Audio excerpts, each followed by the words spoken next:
right now we do have, we actually went to Gaston County, and we did see a Senate seat, which is Whatley. His name is, he's running for U.S. Senate, Republican candidate Michael Whatley.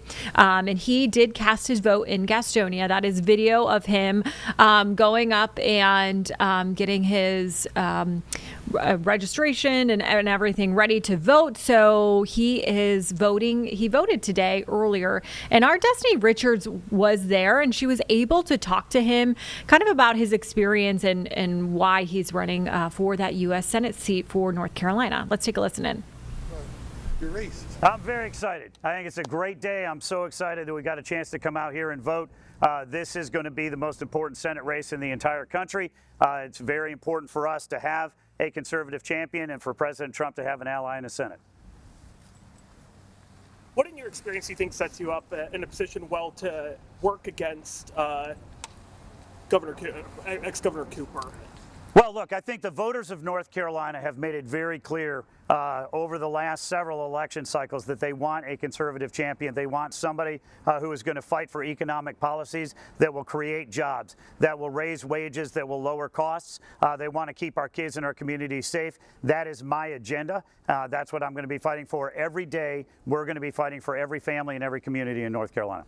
Talk to me about early voting. How important is this getting out here for the primaries to, getting people involved? Well, it's absolutely essential. Half of North Carolina voters will vote before Election Day. The early voting process is very important.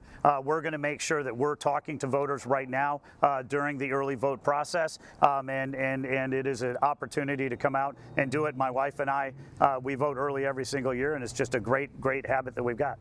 How do you respond to the attack that Mr. Cooper said you haven't effectively helped Western North Carolina recovery? We've seen over $8.5 billion in federal relief that has come to Western North Carolina since President Trump was sworn in. Roads are being rebuilt. Bridges are rebuilt, water systems are up and running, the parkway has been running, and people are getting their communities back up.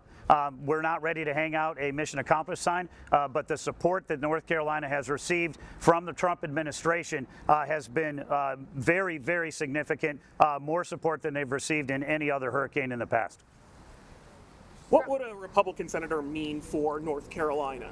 Well, it would mean somebody who's going to go to Washington and fight for North Carolina values, who's going to fight for safe communities, who's going to fight for a very strong economy, who's going to fight to make sure that our men and women in uniform based here in North Carolina have the support that they need to be able to carry out their critical missions all around the world. Why are you the man for the job? Well, I'm the man for the job because I'm going to fight for an America First agenda. I'm going to fight for a common sense agenda. I'm going to fight for every single community and every single family across this state. What would you want to say to the people who maybe is going to see us later on to come out and vote for you? Well, I certainly hope that people will come out and vote for me because I am a conservative champion. I'm going to fight for every family and every community across this state. Obviously, public safety has been in the public eye in the Charlotte area. What do you want to say, particularly to constituents who may be worried about public safety in the Charlotte area in general? Yeah, the number one focus for any government, whether it's a state government, local government, or federal government, needs to be protecting its citizens. And Roy Cooper was an abject failure on that. We need to have criminals behind bars. The actions that he took when he was governor to let 3,500 criminals out of jail because he was concerned that they were going to get COVID, including 51 of them who were serving life sentences, as well as DeCarlos Brown Jr., who went on to kill Arena Zarotska on the light rail car. Those are real issues. Those are things that I think Roy Cooper needs to answer for. We need criminals behind bars. We need safe kids and safe communities. How can you fix all of them problems?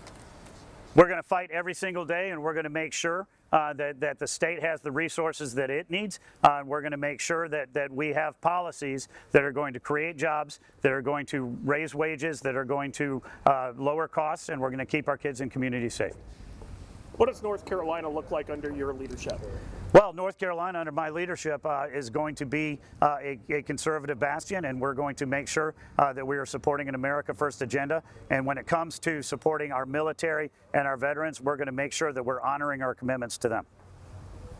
Anything you want to specifically say to your constituents in Gaston County, the home where you voted? You know, I love Gaston County. It is absolutely fantastic to live here, to raise a family here. This is a fantastic community, and I'm very proud to represent it, and I look forward to representing them in the Senate.